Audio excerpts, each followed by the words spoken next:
Bonjour Naïfatou, bonjour à tous les auditeurs de Salam Sénégal. Aujourd'hui, dans les échos de l'écho, on va parler de cette prouesse du Trésor public qui a mobilisé plus de 193 milliards de francs CFA le 2 mai 2025 sur le marché financier de l'UMOA, alors qu'initialement, l'État proposait 180 milliards de francs CFA à la souscription. Alors la question que l'on se pose est de savoir ce qui justifie cette solidité de la signature souveraine sénégalaise. Élément de réponse avec Meïssa Babou, il est économiste. Oui, c'est pas une première. De toute façon, le Sénégal a été toujours bien perçu par les marchés financiers. Ce sont les banques comme la Banque mondiale aussi. Sachant que le Sénégal est un pays quand même qui a toujours honoré ses engagements, mais beaucoup plus la perception. Je sais que nous sommes un pays quand même stable, un pays avec aussi des ressources extrêmement importantes. Et aujourd'hui,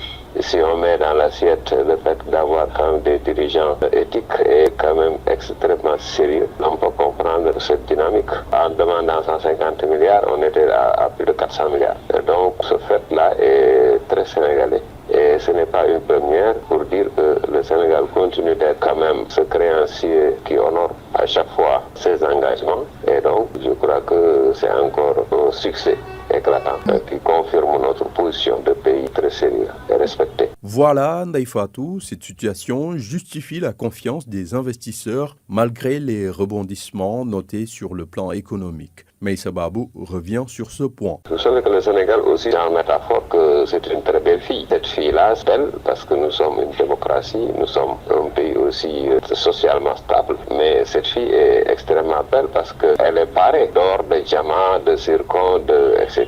Et donc, pour l'avenir, il n'y a aucun risque. C'est un pays extrêmement riche qui, avec ses nouvelles ressources, quand même, nous conforte dans notre capacité à faire face à chaque fois à ces échéances exigibles. Et donc, je crois que cette perception continue quand même de nous valoir justement la confiance de tout le monde. Naïfatou, c'était tout pour aujourd'hui. Les échos de l'écho revient la semaine prochaine.